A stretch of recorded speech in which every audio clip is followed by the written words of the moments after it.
If there ever is a settlement on Mars, I'm sure that one of the first things they'll open up is a coffee house.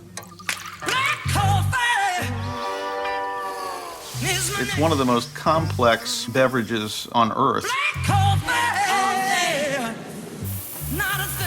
$2 for a cup of coffee. 1 cent goes to the coffee grower. It's mountain grown. Coffee is the second most valuable legal traded commodity on the face of the earth, after oil.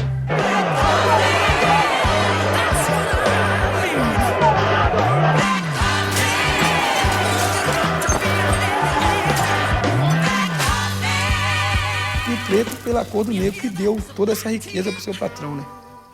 It's just this little seed and has this enormous political, social, and economic impact on human beings.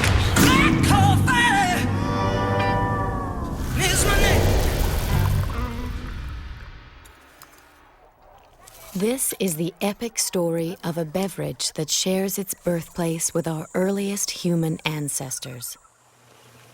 In this hour, we see how the mass marketing of cheap coffee impacts those who drink it and grow it, and why for millions of men, women, and children, the golden bean has always made a wicked brew.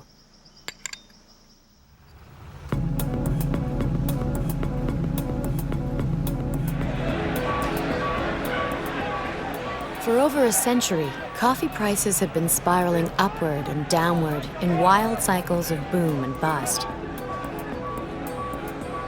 This has created extravagant wealth for some and needless misery for many. At the outset of the 21st century, a lack of international regulations has left the world awash in more coffee than we can consume, pushing the price of green beans to the lowest level ever.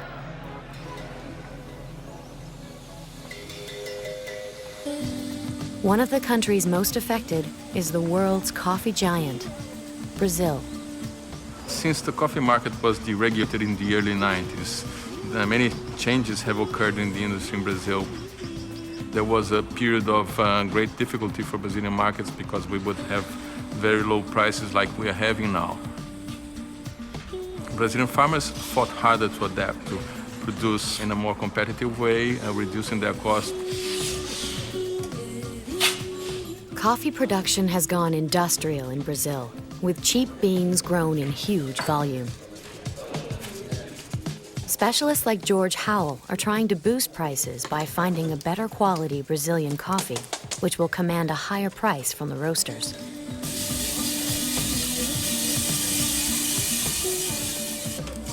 The search is on at the Cup of Excellence. Cup of Excellence grew out of a project that I had been hired for by the United Nations to help producers make a higher quality product and then to sell it for higher prices. Number one, 90 and up. Yeah, baby. The idea here is to develop relationships between consumers and producers. The producer gets the full result by getting the full price of the internet auction, which really gets extraordinary prices for these lots. Tasted like turtles, the peanut caramel turtles, you know? I got that over and over. The experts become more serious as they get close to making their pick. One of this year's finalists is on the verge of losing his farm because of the low market price. Coffee is worth its weight in gold, at least for the winning beans in the winning cup.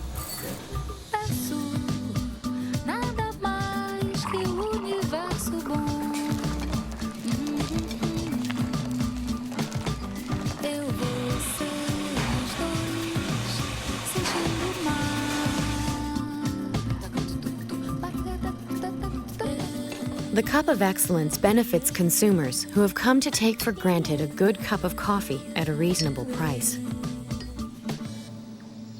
But if the crisis continues, they will taste the difference, as low prices force producers to cut corners or abandon their farms.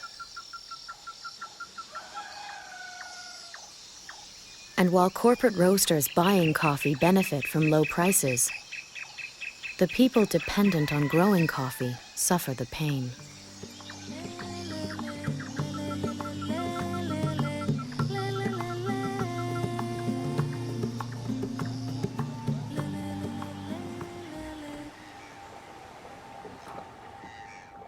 Over 2 centuries earlier, coffee hasn't arrived yet in the British colonies. In 1773, tea and ale are the beverages of choice. Ironically, the story of coffee begins when the British put a tax on tea. The colonists didn't much like the idea of this tax, and they decided to show their displeasure. A local business person and brewer, Samuel Adams, got a whole bunch of Sons of Liberty together. They boarded a British merchantman, dumped all the tea in Boston Harbor. It was a signal that the days of being colonies under Britain were ended, and the signal of which side you were on in the struggle was the difference between walking into a tavern and ordering coffee or walking into the coffee house and ordering tea. One of the Sons of Liberty is an avid tea drinker and future president, John Adams. He writes to his wife about kicking his tea habit. Tea must be universally renounced, and I must be weaned. The sooner, the better. From this time on, it becomes a patriotic duty to avoid tea. And since coffee is being cultivated nearer to home, it's also cheaper and more accessible. Coffee's illicit entry into Brazil begins as a border dispute and ends as an affair of romantic espionage. French and Dutch Guiana were arguing over their border, and they couldn't get along about it. So they asked an official from Brazil, sort of an outsider, to come up and adjudicate. And his name was Francisco Paleta. He fell in love with the wife of the governor of French Guiana, and they began to have a passionate affair in between negotiations. And when he left, she gave him a bouquet of flowers, and as a token of her esteem, she put some fertile coffee berries in the middle of the bouquet. So he took those back to Brazil, and that's how coffee got to Brazil. And again, this was a major thing because no one was allowed to export the fertile beans. And then Brazil, of course, became the powerhouse of world coffee, which it remains to this day.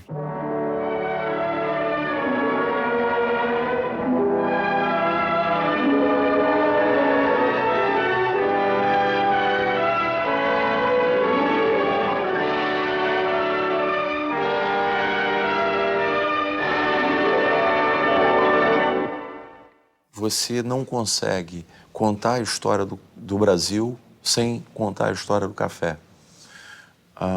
No início da colonização brasileira, você teve vários ciclos, o ciclo do pau-brasil, o ciclo da cana-do-açúcar, mas nada foi tão sólido como a cafeicultura no Brasil. O café determinou o povo brasileiro. Do ponto de vista econômico, essa acumulação, então, vai permitir, vai exigir, vai permitir, vai incentivar todo um processo de melhoria de infraestrutura, de modernização, ferrovias, portos, sistema bancário, estrutura urbana. Coffee creates modern Brazil, but at an enormous environmental cost. Brazil had been a beautiful, self-sustaining place, lovely rainforests, very fecund land, no problem growing everything you needed. But then they began to cut down all the rainforests.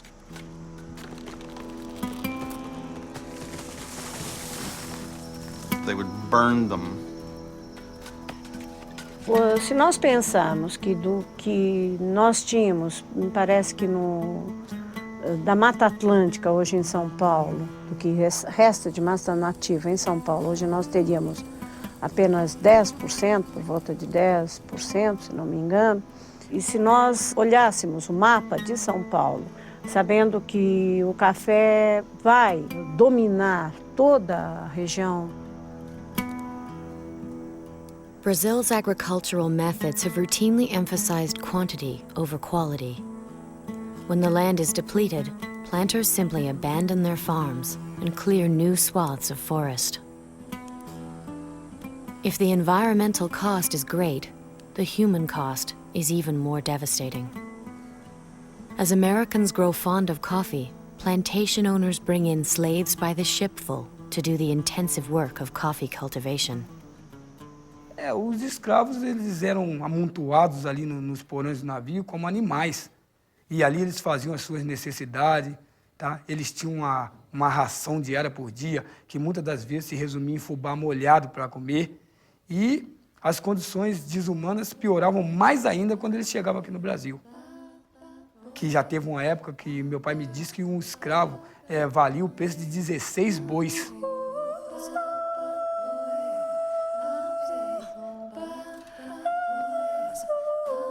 A manutenção do escravismo 19, sem dúvida, vai permitir.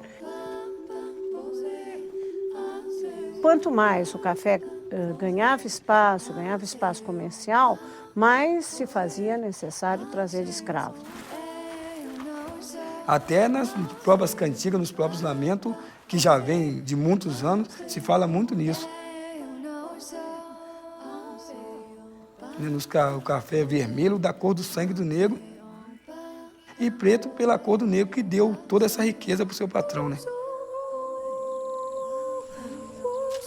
By 1816, there are over 1.5 million slaves in Brazil, a third of the population. More than half are working on coffee plantations.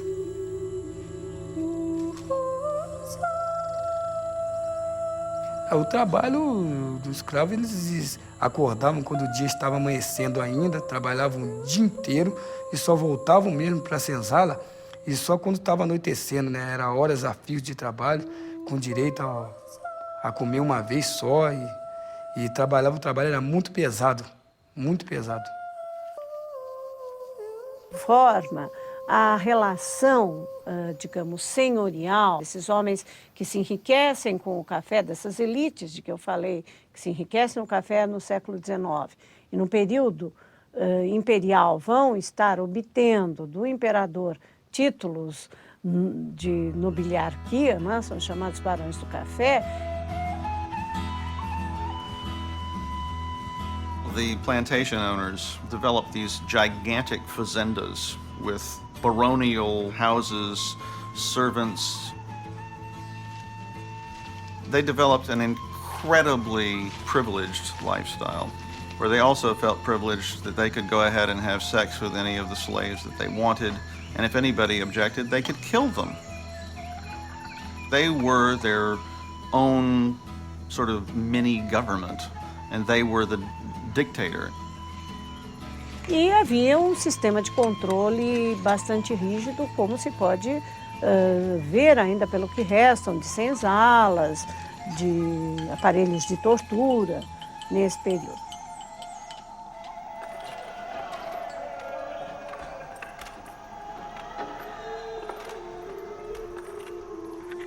Os barões do café, eles só tinham olhar numa direção, era a mão de obra do negro de graça, que não precisava pagar nada. Eles, o preço, a qualquer preço eles queriam se enriquecer. Então, para eles não existia mais nada a não ser a riqueza, a não ser o dinheiro do café, né, que era o ouro da época, o café.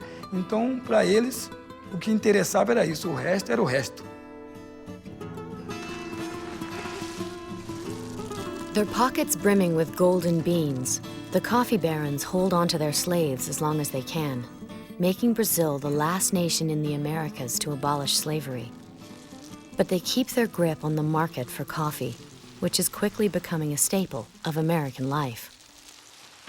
Green grass for my pony, a fire burning dry, and a pot of fresh coffee just to cheer the long night. In most of North America during the early 19th century, everybody roasted their own beans, which sounds nice, and in a way it was. At least it was fresh roasted. But mostly what people would do would be to put the beans in their frying pan and then sort of stir them around on top of a wood stove. And they would get burned on the outside, they would be raw on the inside, and it would be pretty terrible coffee. And then they would grind them with a little hand grinder, and they would brew it by boiling it for like a half an hour or just leaving it on the stove all day long. Particularly cowboys prided themselves on their really strong coffee, you know, strong enough to float a horseshoe is their phrase. You know, you really want good, strong coffee. And because they put the grounds right in there, they wanted something to clarify the coffee, to make the grounds go to the bottom. And so they would put either dried fish skin in, which does that job, or they would throw in eggshells, which also will make the grounds go to the bottom. So it's fairly disgusting stuff. For workers of the Industrial Revolution, a cup of coffee isn't about taste, but about keeping alert in the new steam-powered factories. With Brazil producing lots of cheap coffee, Americans can afford to drink it. All they need is someone to roast the beans. Before the Civil War, nobody had invented a really good industrial roaster, so they had the huge furnace, and it was sort of like a scene from Dante's Inferno. It was hot and smelly and awful and difficult. Finally, a guy named Jabez Burns invented a self-emptying roaster, a very clever device where it had a little screw inside, and all you did was open the front, and it would dump the beans out. And that revolutionized the coffee business. The second thing that happened was a fellow in Brooklyn, New York, invented the paper bag. It was what we now call a craft paper bag. Those little brown bags, and he had them printed with the face of an elephant on the front for selling peanuts. John Arbuckle was a brilliant marketer, and he decided to buy a Jabez Burns roaster, roast the coffee beans, and he would put these in these little paper bags and sell them, pre-roasted, and he became a millionaire. Arbuckles became known as the coffee that won the West. They set up depots to supply the wagon trains. Wherever the settlers went, coffee went with them. Sometimes in a pre-roasted form. Arbuckle's Ariosa was the first national brand of roasted coffee in a package, but others came. Gold! Gold from the American River! Gold!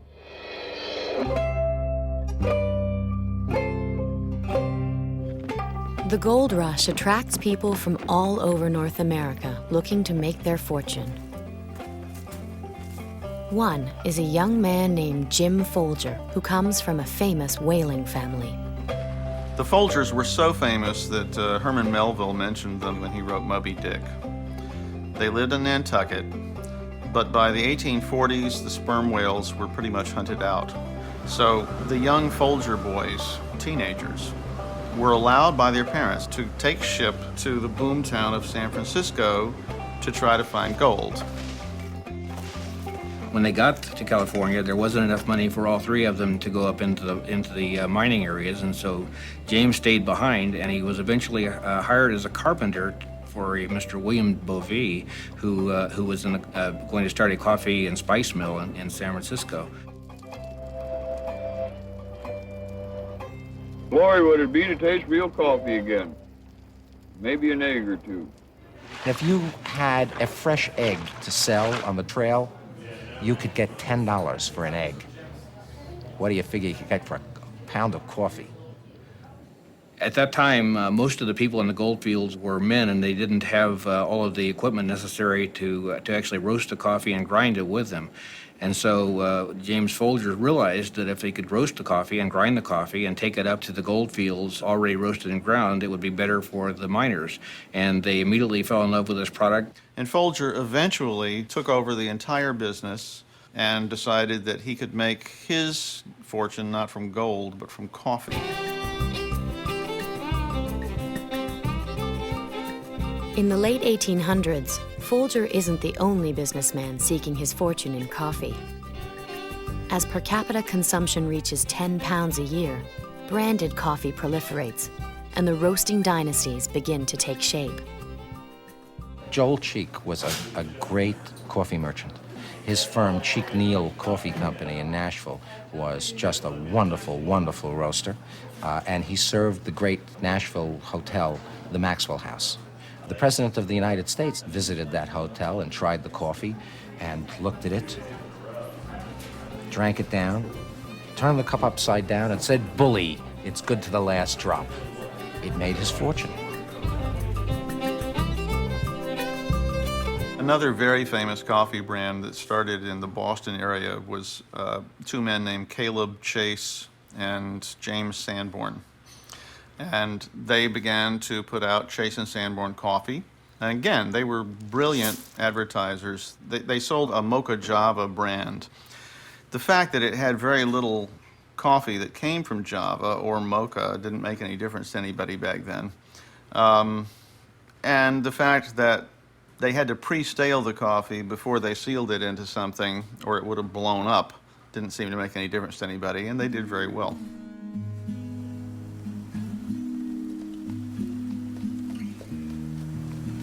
With the family business prospering, James Sanborn takes his daughter Helen on a coffee tour of Guatemala. She keeps a diary about the conditions she sees. We have never seen a dirty Indian, and seldom a ragged one. The women sorting the coffee cherries work very fast, but they are paid only 6 cents a day. The people regard them as little better than animals, addressing them as chucho, a word used to call a dog.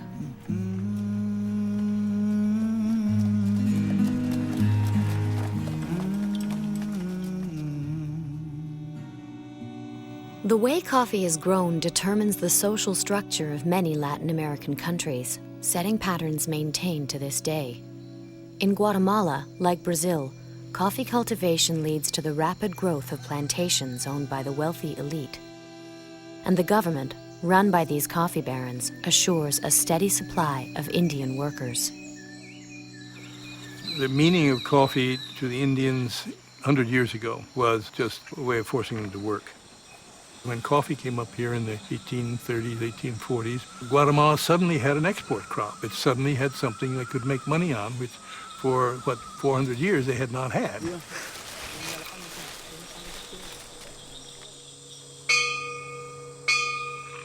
Originally, this was just jungle, and when coffee was first introduced to this area, the farms were really hacked out of the jungle.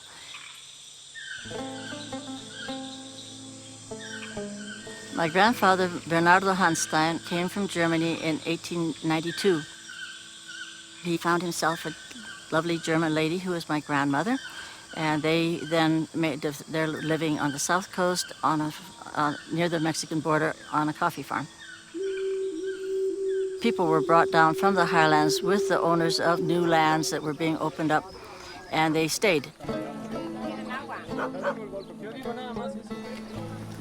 The Guatemalan government instituted forced labor in order to make sure that they got the work done, because the population had no desire to go work on farms. The Indians did not get developed this way, but the society was able to become more part of a European cosmopolitan world by virtue of producing enough income from coffee. Coffee has a history of being produced in societies that have been very oppressive. It was part of an entire world of commodity production so that an American could drink a cup of coffee fairly cheaply because the labor here was so cheap.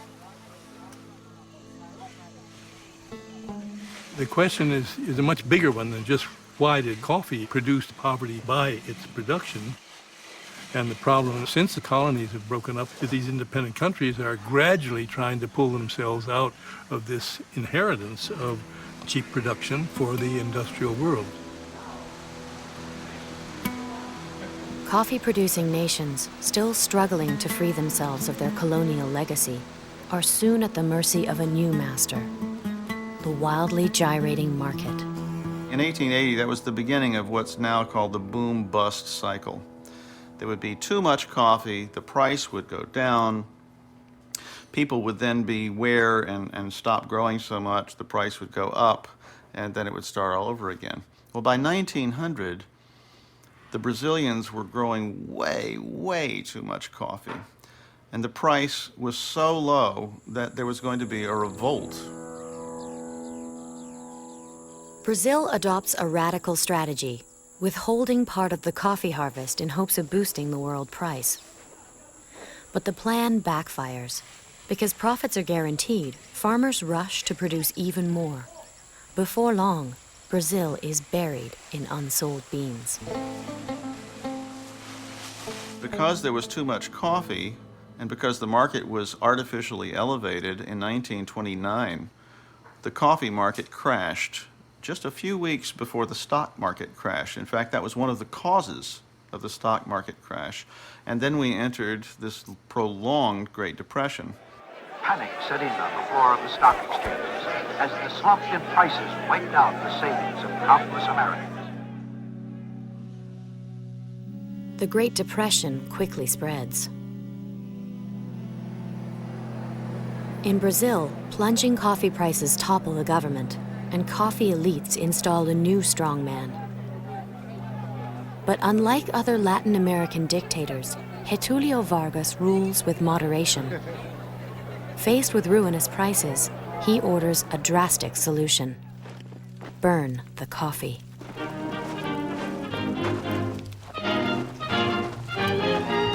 Just around the corner, there's a rainbow in the sky. So let's have another cup of coffee, and let's have another piece of pie. Vargas fails to raise the price of coffee. And in the US, times are tough too. Consumers can still get a cup for a nickel. But during the Depression, small roasters are no match for big business. Most of the old labels are taken over, and fresh roasts give way to stale, inferior blends in a can. Everywhere above the Mason-Dixon line, canned coffee became, or cans became, the way that coffee was sold in the grocery stores. Along the way, the Great Atlantic and Pacific Company began to invent what we now call the supermarket. And the supermarket gave you a delivery system. And it was extremely expensive to do this, so only the largest brands could succeed. And slowly but surely, the remnant of the little mom-and-pop store that roasted coffee and sold coffee out of sacks and barrels disappeared. Even the oldest family-run businesses, like Folgers, are being absorbed in corporate buyouts. I can remember on Saturday mornings, I was probably 10 or 11 years old, I got to work with Dad, because we worked, of course, on a 5.5-day week, and I'd go down Saturday mornings with him, and I got to load cans onto a belt from the back end of the truck. The Kansas City branch of the Folger Coffee Company was a family affair. My grandfather first, then Dad, when he passed on, Dad took over as head of the company then. My Uncle Joe and my Uncle Frank were all in the business. Dad had retired. He didn't feel there was anybody really ready to take over that big a management jump. We got Procter & Gamble stock in exchange for Folger stock, and they took the control. So we feel we merged into their operation. Sounds better than a sale.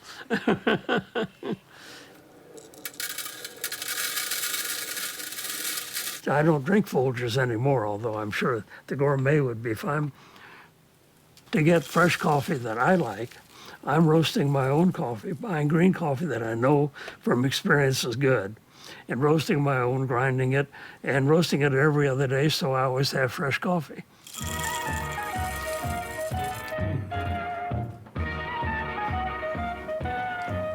Good to have fresh coffee to wake up with. Yes. Cotton bean, soybean, how have you been? String bean, I'm not keen for a bean unless it is the cheery coffee bean. I love coffee, I love tea, I love the jabba jive and it loves me. Coffee and tea and the jiving and me. A cup, a cup, a cup, a cup, a cup. During World War II, because it was very difficult to brew coffee while you were in a trench, instant coffee became quite popular. We wanted to get something to the troops in the trenches in Europe where it was cold and it was dank and it was horrible living conditions that would both keep them alert and help them keep warm. The military depends upon it because military actions have to go on around the clock. And lives depend on them, people being alert and sharp. The best agent they found to produce alertness and improve performance is caffeine. Tea's all right in its place, I guess. But in the Navy, you will learn to make and enjoy a good cup of coffee. We call it Joe. It'll be your friend throughout many a cold watch, and it's also a way to say welcome aboard to your shipmate. Waiter, waiter, percolator, I love coffee, I love tea. During World War II, the United States was willing to take part in some kind of coffee control scheme because they were afraid that Latin America was going to go Nazi. In 1940, Brazilians found that the collapse of the European coffee markets had almost wrecked an industry which had been in distress since 1930. U.S. diplomats realized with alarm that if Brazil's economy were allowed to break down, the friendly government of Getulio Vargas might not long survive. To meet the crisis, the U.S. government underwrote the entire unshipped balance of Brazil's coffee crop for 1941, 42, and 43. Time marches on.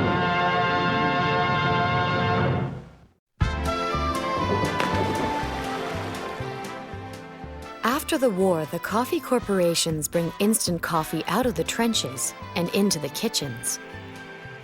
The amazing coffee discovery.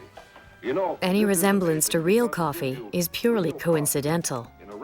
But instant refined crystals made from cheap brewed coffee go well with the post-war rage for everything modern. The instant coffee that they were making, that Maxwell House and Nestle was making, it was such bad quality that it didn't matter whether you used good beans or not. They would be ruined in the process, so why pay the money for good beans? Maxwell House Coffee Sale. Save money and enjoy the coffee. The big roasters got into these price wars with each other. And they would cheapen the blend to offer the cheapest possible canned coffee in the store. They would put more and more of the Robusta beans, the cheaper beans, into the blend.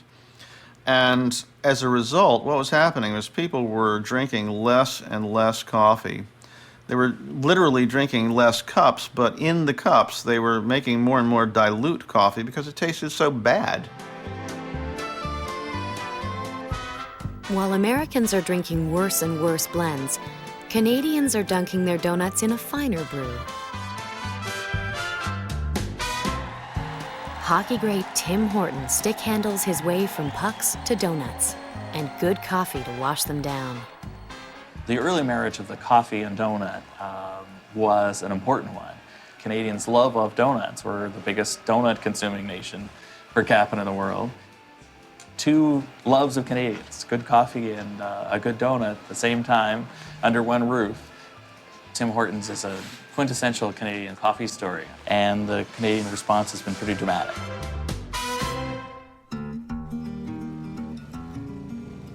In Quebec, a new French immigrant is missing the fine coffee back home. Pawning his wife's diamond earrings, Albert Louis Van Hoot buys a Jabez Burns roaster and begins roasting beans in the back of his gourmet store. Well, I was very young, but still I could remember I was going to the store on Ontario Street there, and I remember that it was smelling different, you see, from the street. When you get in the store, it was really a good perfume of coffee.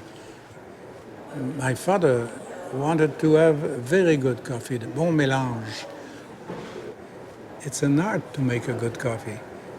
If you think you can put coffee in the roaster, and no, you have to follow the processes of doing a good coffee. Otherwise, you cannot make a good coffee. What Americans are buying isn't good coffee, but a mass-marketed commodity, a hot brown liquid to recharge the batteries. Rather than improving quality, the big roasters try to sell more through advertising. It's ironic that one of the most famous and one of the most really lilting and wonderful television ads for coffee is the Maxwell House percolator theme, and it's celebrating a pretty bad way to make coffee, because the percolators, especially in the 50s when this ad came out, would, you know, recirculate the coffee and get it more and more bitter. But, you know, everybody knows this theme. I think it goes bum bum bum bum bum bum bum bum bum.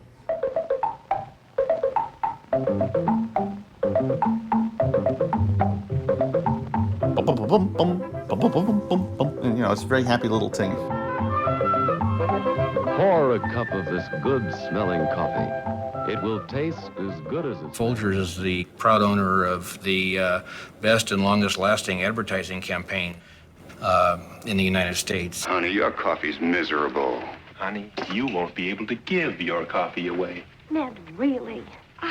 I just can't make good coffee. Mrs. Olson would help solve that problem by helping explain how mountain-grown Folgers would be a much better product and help satisfy everybody drinking it. Ever try Folgers? Folgers coffee? Yeah.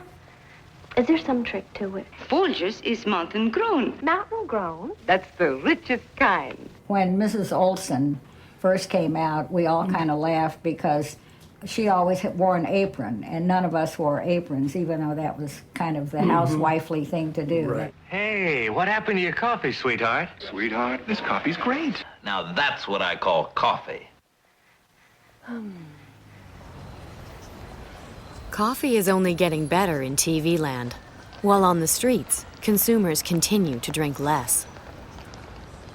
Corporate roasters now attempt to get them to drink more by introducing new products, like Sanka, coffee sans caffeine. Without caffeine, consumers can drink as much bad coffee as they please. Okay, Cookie, what are you peddling now? Hey, A broken duck. yeah, well, get it out of here. Thanks, sir. Could I have some coffee? You have to know yourself when you're using any drug, any substance. This is my last warning, Sergeant. Tell your men to stop harassing my client. You take too much, you're going to feel funny. So you relax with that pot of ground Sanka coffee. Where'd you find him? At the zoo, swimming with the seals. You got anything to say for yourself? Okay. It gets you through the day.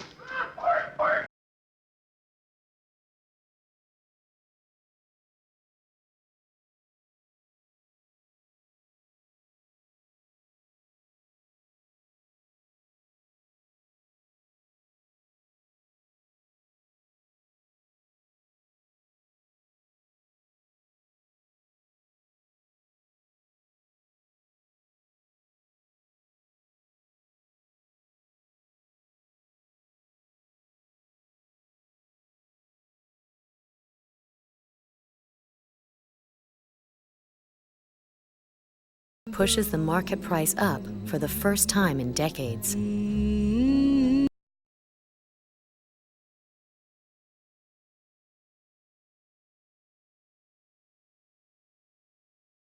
Everybody's always looking at the weather in Brazil to see, is there going to be a drought or is there going to be a freeze?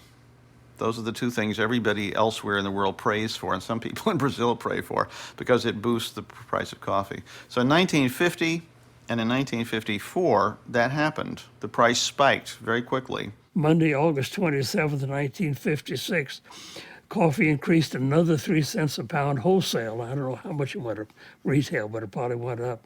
Among them were Chase and Sanborn, Manning's, Maxwell House, MJB, I mentioned then Folgers, were expected to follow suit.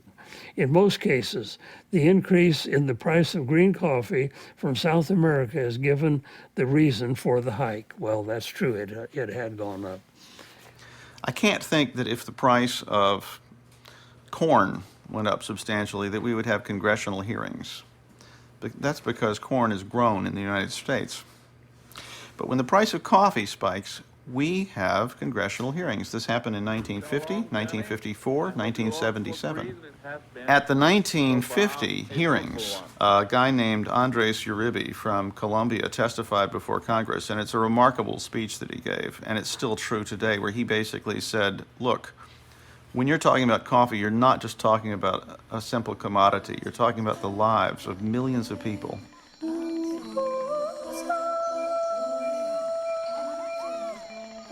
Uribe continues his testimony. We in Latin America have a task before us which is staggering. Illiteracy to be eliminated, disease to be wiped out, a sound program of nutrition to be worked out for millions of people. If we could secure a fair price, we could work a miracle. If not, then you cast these millions to drift in a sea of poverty.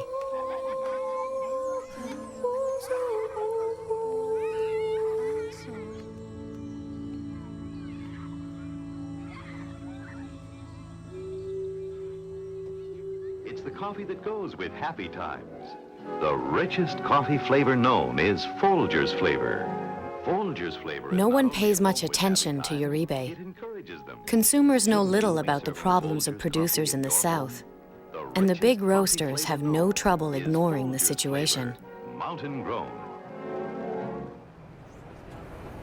Caught up in Cold War paranoia, Americans dismiss the speech as one more example of communist subversion. Bus fares can go up without fanfare, but coffee is another matter. At the urging of the roasters, U.S. politicians let Latin America know that the way to make more money from their coffee is simply to sell more. I would walk in the darkness before you came along. The 50s was a particular time, and countries like Brazil, Colombia, Mexico organized a system of cooperation, and Colombia was one of the leaders, and we opened an office in New York, and they discovered that the coffee consumer didn't know anything about coffee. Where does it come from? How is it grown? Who does it? That's why we created in Colombia the image of Juan Valdez, the name of the typical coffee grower that used to come with his mule and the 2 bags of coffee. One day in Colombia, South America, Juan Valdez took his coffee to market. He had grown the beans in rich mound soil. He had shaded them so they would ripen slowly. In the market were 2 American coffee buyers. They bought for brands that used only Colombian beans. 6 months after this campaign started, coffee consumption went up. There was a contact, an awareness with the coffee grower. This pleased Juan. At that time, a Pan-American Bureau to promote coffee was created with the contribution of the United States and Canada and the coffee-producing countries of the area. The coffee break was originated there. The Pan American Coffee Bureau launches a media campaign and introduces the term coffee break into the North American vocabulary.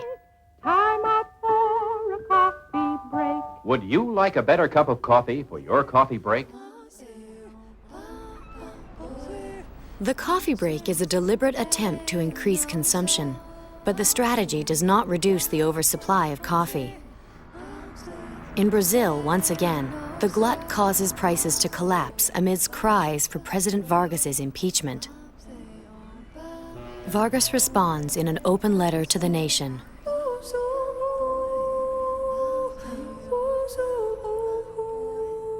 After decades of domination by international economic groups, I put myself at the head of a revolution and won. Then came the coffee crisis, and the value of our main product rose. We tried to defend the higher coffee price, but the response was so violent we were forced to give in. I have nothing more to give you now, except my blood. Putting down his pen, Brazil's longtime dictator shoots himself through the heart. Vargas's suicide undermines the already fragile social order in Latin America. leading to a period of Cold War instability.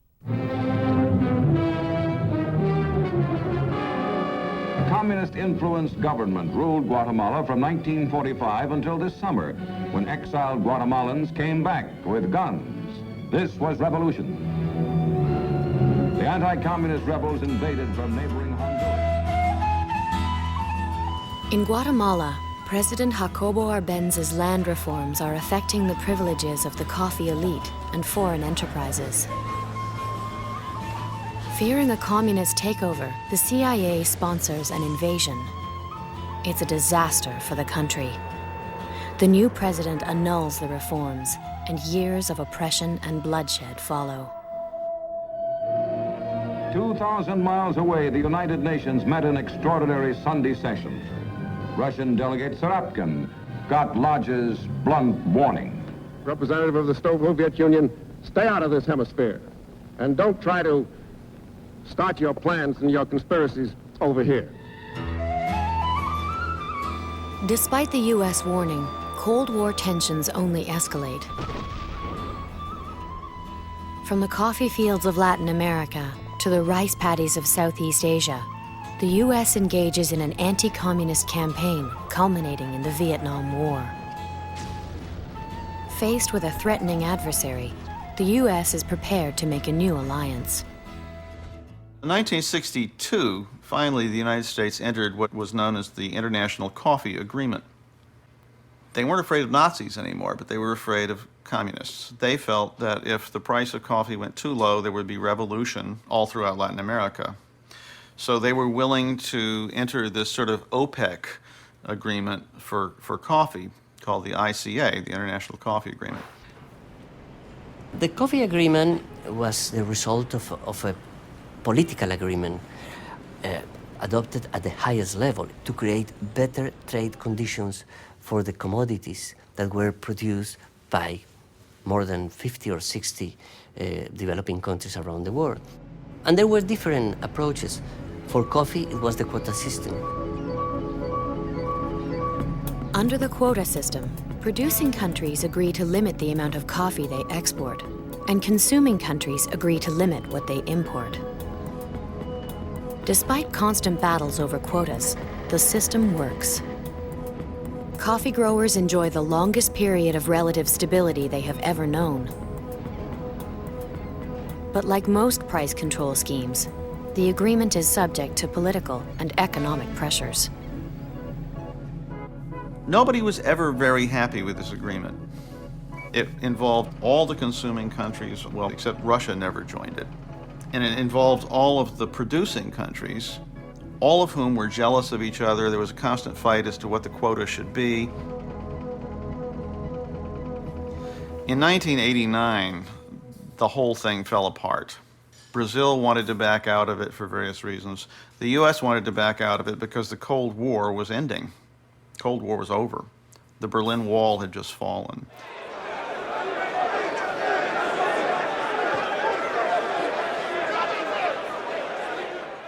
There was all this coffee in reserve, and everybody rushed to dump it onto the world market before the price went too low. And of course, what that did was to drive the price ever lower. So the bottom dropped out of the market for years, below the cost of production. The world's coffee giant is not about to take the low prices lying down. To Brazil's coffee industry, this means war.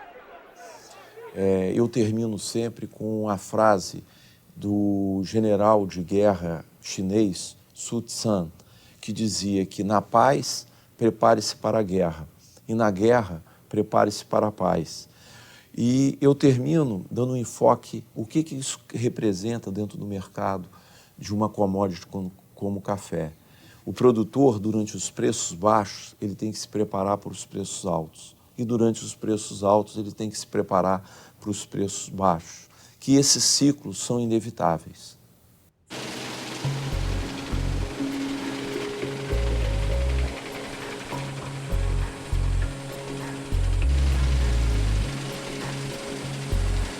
Brazil prepares for the next bust in the cycle with a huge investment in farming technology. Massive new machines replace human labor, so producers make a profit even when prices drop fairly low. A Ipanema preocupa com a mecanização do café. A Ipanema tem 11 milhões de pés de café e a produção para o ano que vem está estimada em 125 mil sacas. Mais de 50% do seu café mecanicamente, implementando quando elas são de bom aproveito para a empresa. A partir daí, novas tecnologias, ela veio para viabilizar grandes empresas investindo no plantio de café. Agora, em termos de qualidade, o produtor brasileiro ainda deixa a desejar.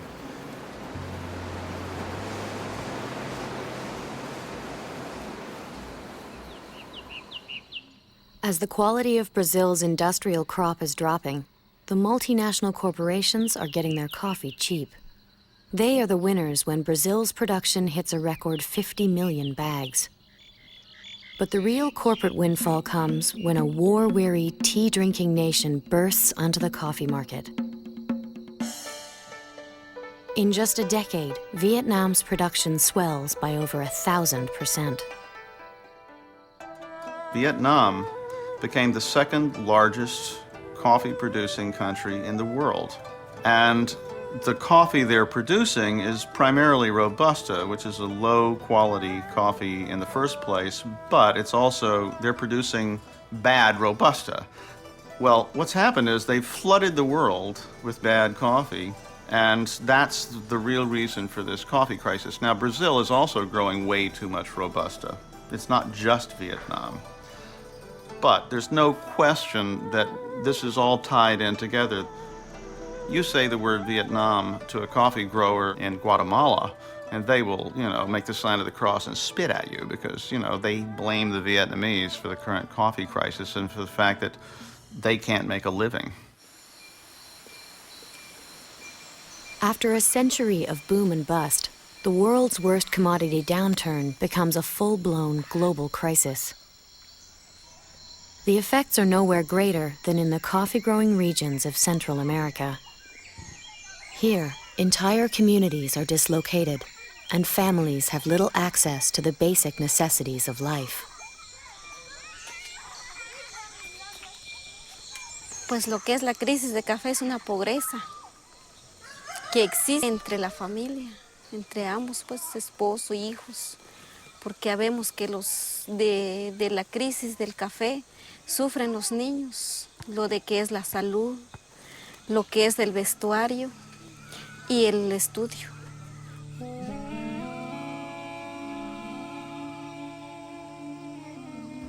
Nosotros los pobres de Guatemala ya no podemos conseguir trabajo porque del café vivíamos.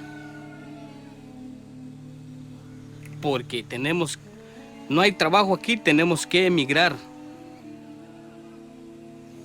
Unos al departamento, otros a la capital, otros intentando a Estados Unidos, donde lamentablemente algunos logran sus objetivos y otros se encuentran la muerte.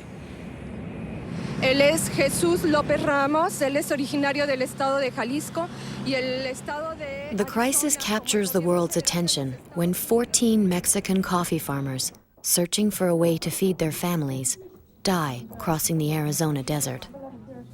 Yo para mí mi hermano mayor era lo máximo, porque siempre se enfermaba mi papá y mi mamá y siempre corría yo con él por ser el mayor.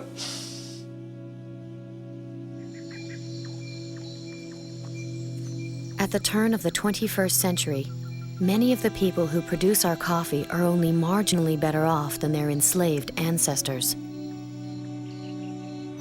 The wild cycles that led to the latest crisis will certainly continue until governments and the big coffee corporations help end the chaos in the coffee